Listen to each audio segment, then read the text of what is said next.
Bonjour madame. Avancez, vous voyez cet homme en t-shirt rouge? Ça va commencer par là. C'est un nouveau rituel à Orlando. Comme chaque samedi, un chapelet de véhicules attend le coup d'envoi de la Banque Alimentaire Drive.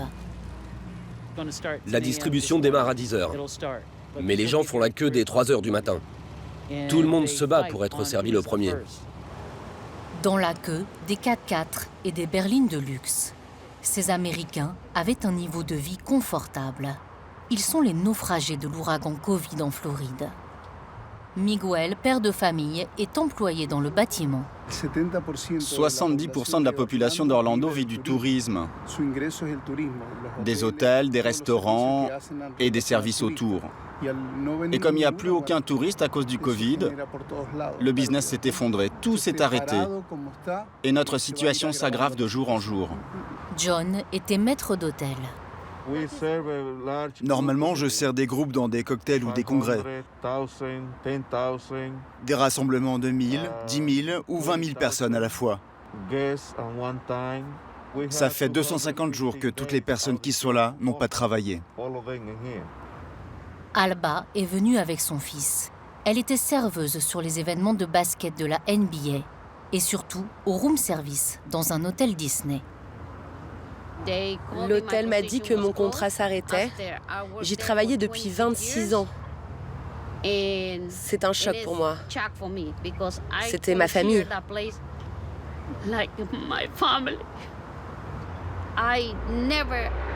Je n'avais jamais de ma vie mendié de la nourriture. Je n'avais jamais fait la queue comme ça dans une banque alimentaire. Car je travaillais. Vous voyez ce que je veux dire? J'avais 2 métiers à plein temps pour faire vivre ma famille, pour qu'on ait un toit. C'est dur. C'est horrible. Au lever du soleil, la file d'attente s'étire sur plusieurs centaines de mètres. Ouverte à tous les déclassés, sans justification de ressources, la Banque Alimentaire est organisée par le principal syndicat de Disney. Il fédère 18 000 salariés. Alors c'est 3 colis par voiture, on a de quoi servir 800 voitures. Allez, c'est parti. Les voitures défilent, coffres ouverts, regards baissés derrière les vitres. Allez, bonne journée. Financés par l'État et des dons privés, les produits proviennent des invendus des fermes environnantes. 3 colis pour vous. Cette semaine, nous avons des pommes de terre, des escalopes de poulet pané, du cheddar et du bacon. Alba est servie parmi les premières. Allez-y, allez-y. Merci beaucoup. De quoi manger pendant une semaine. Orlando, c'était le royaume de l'évasion familiale. Développé par Walt Disney dans les années 60 sur les marécages de Floride, la ville la plus touristique des États-Unis. 70 millions de visiteurs annuels avant la pandémie. 100 km² d'hôtels et de restaurants, une vingtaine de complexes aquatiques et de parcs d'attractions XXL.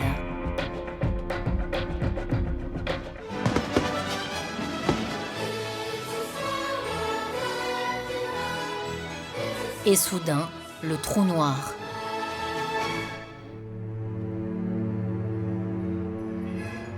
La clientèle s'est évaporée. Le personnel est esseulé. Avec 23% de chômage, l'actuel record américain, la capitale des loisirs symbolise désormais les enjeux de la présidentielle. Dans le plus peuplé des swing states, ces États qui balancent entre vote républicain et vote démocrate, c'est en Floride que pourrait se jouer l'élection.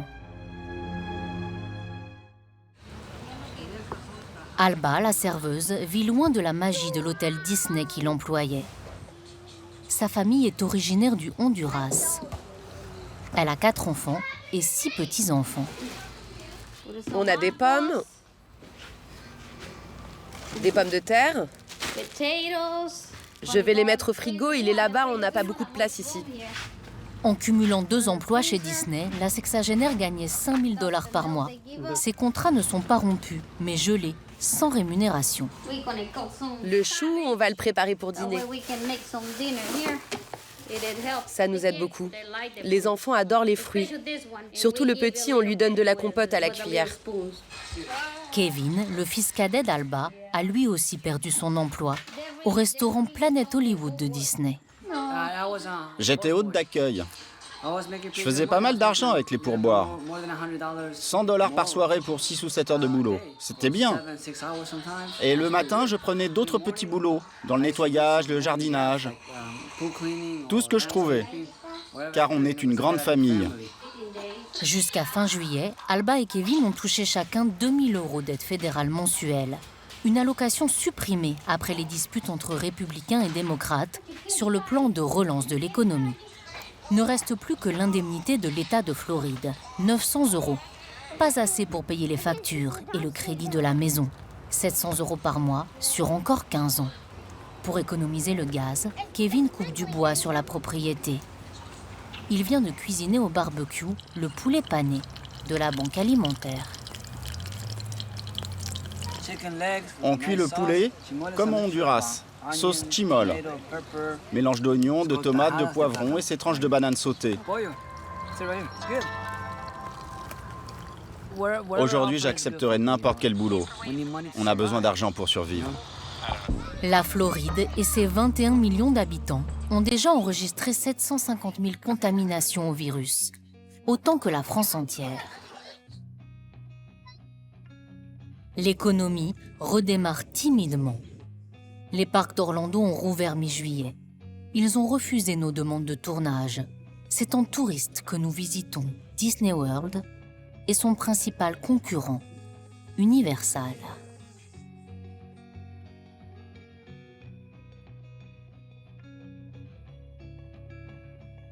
Parking déserté, contrôle de température à l'entrée, distance de sécurité, gel et masque. Dans ce monde idéal, aux teintes acidulées, le virus ternit le conte de fées. Beaucoup d'attractions et de restaurants sont fermés. Le nombre de visiteurs a été divisé par 10. Ce sont essentiellement des locaux. On vient de Jacksonville, en Floride. Y a pas foule? Non, c'est super calme.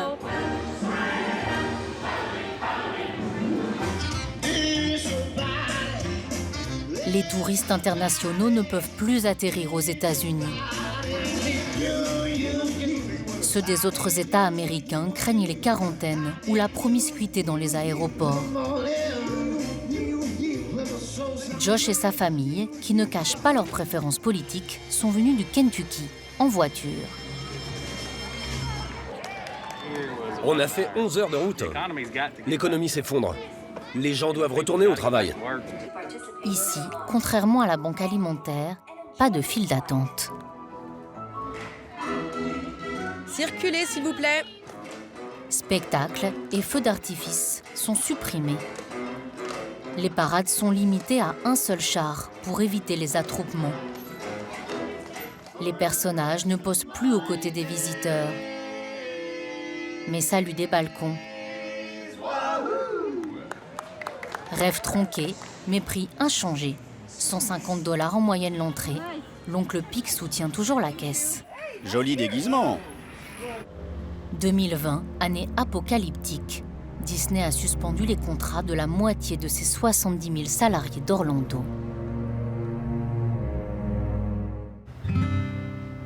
Y compris la main-d'œuvre qualifiée. Nikki, 24 ans, déballe ses cartons.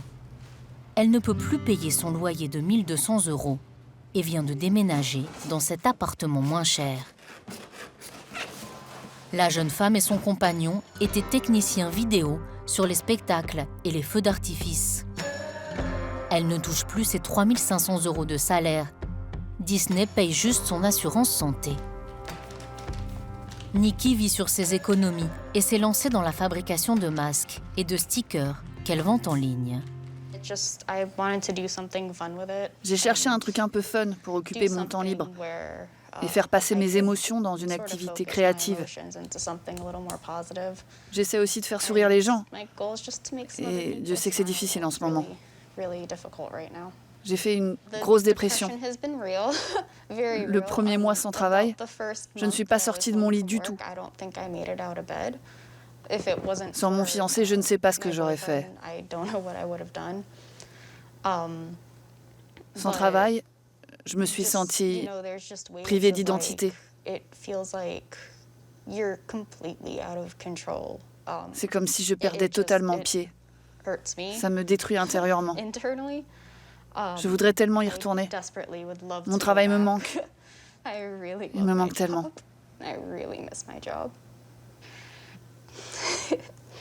Nikki vient de trouver un job de vendeuse le dimanche dans un magasin de jouets, payé $9 de l'heure.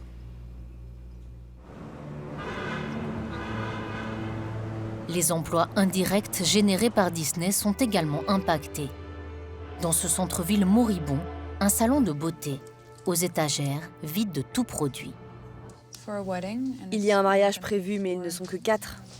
Oui, samedi. Yanis, 30 ans, et son associée Monica sont entrepreneuses dans la coiffure et le maquillage. Disney représentait 80% de leur chiffre d'affaires.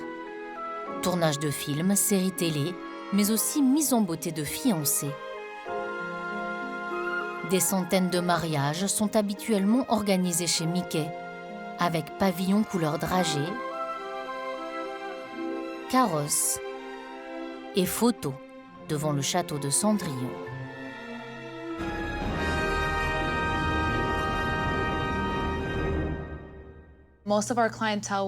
Notre clientèle pour les mariages vient beaucoup d'Europe, du Royaume-Uni. Tout le monde a reporté pour mi- ou fin 2021 et même 2022. Les conséquences de la pandémie sont particulièrement compliquées pour Yanis, mère de famille nombreuse. Cette maman divorcée vient de changer ses 3 enfants d'école pour économiser 500 € par mois. Coucou ma puce. Yoni Bella, sa fille aînée de 8 ans, est apprentie cheerleader Tiens, pour te donner de l'énergie. pour les matchs de football américain. Sa mère pratique une autre gymnastique. Je tente de jongler entre être mère célibataire et être patronne de PME. Et avec le Covid cette année, c'est vraiment super dur. Jongler aussi pour payer les 1 500 € de loyer de son appartement de 3 chambres. Allez, c'est bientôt l'heure d'aller au dodo. Va te doucher. Quel désordre. La chef d'entreprise, qui l'an dernier avait gagné près de 90 000 $, doit désormais accepter le moindre contrat qui se présente, même la nuit. C'était une longue journée, je me suis réveillée à 2h du matin pour travailler. On a fait un maquillage de pub pour un gros hôpital de Floride centrale. Quand tout le monde sera au lit, je pourrai dormir un peu.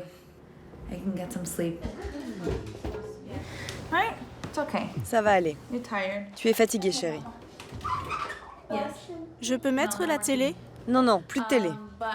Ce que je voudrais, c'est acheter une maison pour mes enfants et moi. C'est mon grand rêve. Toast à la confiture. Quelle que soit la taille de leur affaire, les patrons sont comme les salariés, déboussolés, face à une crise dont ils ne voient pas le bout. John est le numéro 2 de Fun Spot America, Bonjour. un petit parc d'attractions. Merci. Prêt à bosser. Depuis 22 ans, sa société possède 2 parcs à Orlando. Ça, c'est l'homme volant. Vous l'avez fait? Non, non. C'est le 2e plus haut tremplin des États-Unis. Un saut de 80 mètres. Depuis le déconfinement, cette structure familiale de 250 employés vivote. En juin, le gouverneur de Floride les a autorisés à rouvrir à 50% de capacité. Ça va aujourd'hui? Ça va, chef. C'est calme. Une demi-jauge qu'ils sont de toute façon bien loin d'atteindre. On a réussi à maintenir notre effectif en réaffectant les employés. On en a profité pour repeindre le parc, faire des réparations, refleurir. Et surtout, on a bénéficié du programme PPP. C'est un prêt du gouvernement à taux zéro qui permet de payer les salaires. Quand on utilise 85% des fonds pour les salaires, on n'a pas d'intérêt à rembourser. Heureusement qu'on n'a que 250 employés et pas 38 000 comme chez Disney. Le programme PPP mis en place par l'administration Trump était destiné aux PME. Il s'est terminé fin août. Les investissements prévus dans de nouvelles attractions sont stoppés. L'économie va mettre du temps à se rétablir. On ne sait pas exactement combien, 2, 3 ans. Le problème, ce n'est pas vous ou moi qui nous sentons suffisamment en sécurité pour être ensemble aujourd'hui. La difficulté, c'est de faire revenir tous ceux qui ne peuvent pas ou qui ont peur de sortir et qui ne sont pas là. FunSpot a adopté un nouveau slogan. Sûr, propre et fun. Pas sûr que ça suffise. Même les plus florissantes success stories vacillent. Habituellement, l'une des activités les plus prisées des touristes, c'est l'observation de la faune locale dans la mangrove. À la rencontre des 10 000 alligators.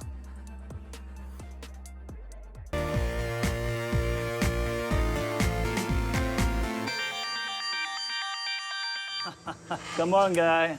Expatrié à Orlando depuis 20 ans, Joël Martin en a fait son business. Qu'est-ce qui vous plaît dans cet animal? Il survit à pas mal de choses. Joël possède 2 boutiques, un restaurant, un bar, des locations de vacances et 7 bateaux. Là, vraiment, on a pris un coup sur la tête, c'est sûr. Un bon coup sur la tête. L'homme d'affaires s'est séparé de 24 de ses 35 salariés. Ce jour-là, ce groupe de visiteurs locaux est le seul à avoir réservé. On a fermé le restaurant par 5-6 mois presque. Et l'airboat, comme ça marche avec les touristes, ben, il y a des personnes qu'on a perdu au moins 50% des chiffres d'affaires. What do you think about mask? Because the governor said we have to forget about the mask, but the local government said, well, you still have to wear the mask. Eh bien, je transgresse la loi. Okay.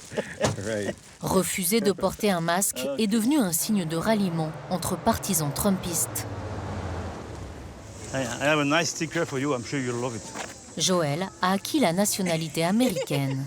Ah oui, bien sûr, merci. We print 5,000. Comme en 2016, il votera pour le candidat qui, selon lui, défend le mieux les patrons. Voilà. Donc, qu'est-ce qu'il y a? Vous avez vu tout le tour, là, il y a Reagan, il y a Trump, évidemment. Je pense qu'il a fait le mieux qu'il a pu. Donc, quand on le critique, je trouve que c'est un peu exagéré. Je suis assez conservateur, politiquement et financièrement. Tous les projets que j'ai faits ici, tout le temps, je mets 50% down. So, quand ça va mal, j'ai un petit peu de coussin, quoi.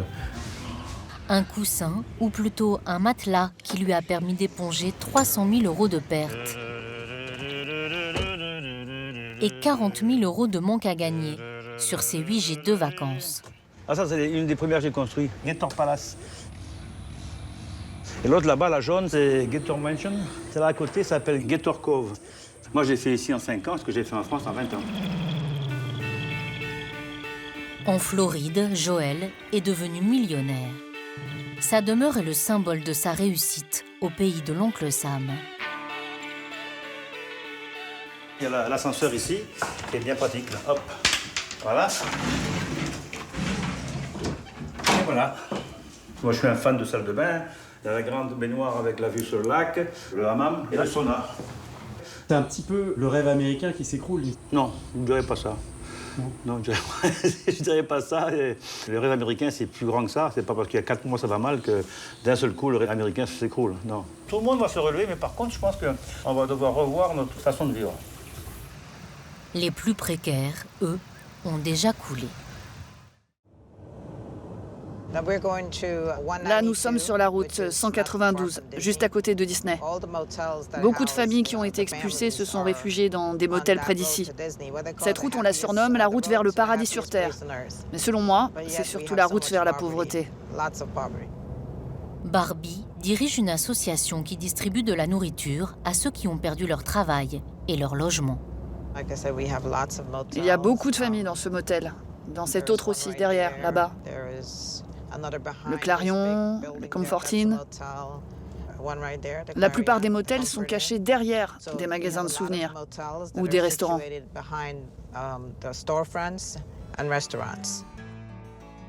Les mêmes couleurs poudrées que le château de Cendrillon, mais pas la même féerie. Au bout du pôle Nord ou sur l'équateur, il y a un gens qui rit, il y a un gens qui pleure. Du soleil du midi au soleil de minuit, on a tous la même vie. Bonjour, désolé de vous réveiller, je vous apporte de quoi manger. Jenna et sa mère Linda étaient femmes de ménage et vendeuses dans un parc Disney. Elles viennent d'être expulsées. Privées de leur clientèle de touristes, ces motels ne coûtent plus que 25 € la nuit. Électricité, eau et Internet inclus. J'ai dû bouger d'un motel à l'autre. Vous avez dû déménager toutes vos affaires? Presque.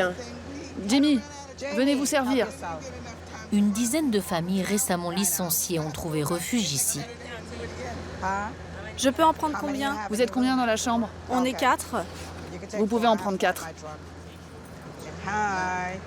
Selon la loi, si les familles restent plus de 14 jours consécutifs, elles deviennent inexpulsables. Les gérants des chambres ne les acceptent donc pas plus de 2 semaines.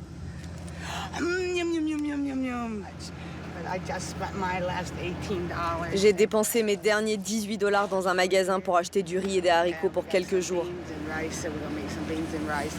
Ces repas que nous apporte Barbie, ça va beaucoup m'aider. Dans le motel voisin, un homme de 30 ans, originaire de New York.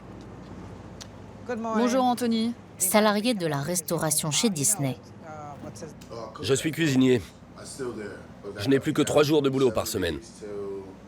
C'est descendu de 7 à 4, puis 3 jours. Il ne pouvait plus payer son loyer. Mon loyer, c'était 239 $ la semaine. Une chambre miteuse où il vit avec ses 2 enfants de 2 et 4 ans. Comme il travaille encore un peu, il ne touche pas les 900 € d'aide de l'État de Floride. J'ai postulé pour l'aide Covid et j'ai obtenu 16 $ en ticket repas. Juste 16 $. 16 $. De quoi acheter des nouilles instantanées. Le rire, exutoire à leur désespoir.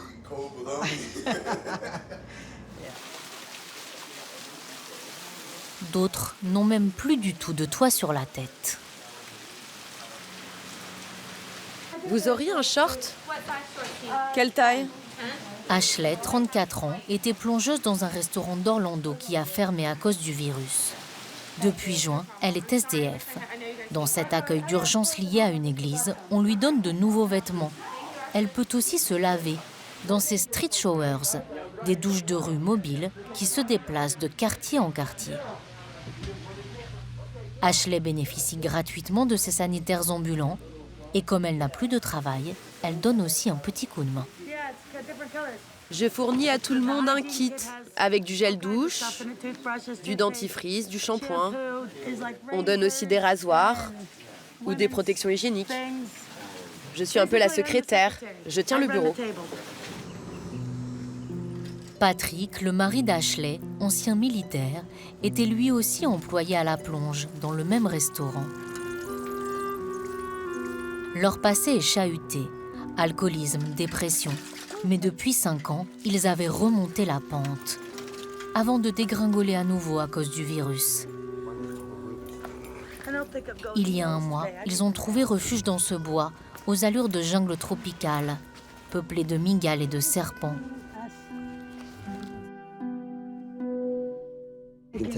J'ai bricolé la tente pour la rendre étanche. On nous regarde comme si on n'était personne. Depuis le Covid, c'est encore pire. Avant, je m'occupais de personnes âgées et je gagnais entre 50 et 80 $ par jour. C'était payé 20 $ de l'heure. J'ai travaillé dans des hôtels, des restaurants comme femme de ménage. Je travaille avec le cœur et je donnerai ma chemise pour aider les autres. Le couple a demandé l'aide de l'État de Floride, mais ne l'a pas encore perçue. Ashley souffre d'asthme chronique, mais n'a plus d'assurance santé. Si elle attrapait le Covid, elle ne pourrait pas se soigner.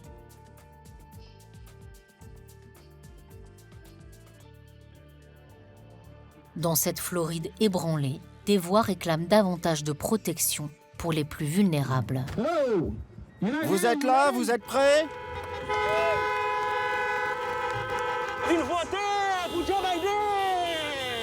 Ce vendredi, le syndicat de Disney qui organise la banque alimentaire manifeste. Ils restent fidèles à Mickey, mais Donald, ils n'en veulent plus. Il y a les bikers pour Trump et nous, on est les bikers pour Biden. En 2016, les républicains avaient remporté de justesse le vote de cet État. Cette fois encore, les candidats sont au coude à coude. C'est dans cette ville que Donald Trump a donné le coup d'envoi de sa campagne. Il a promis de faire un jour à nouveau rimer Orlando avec Eldorado.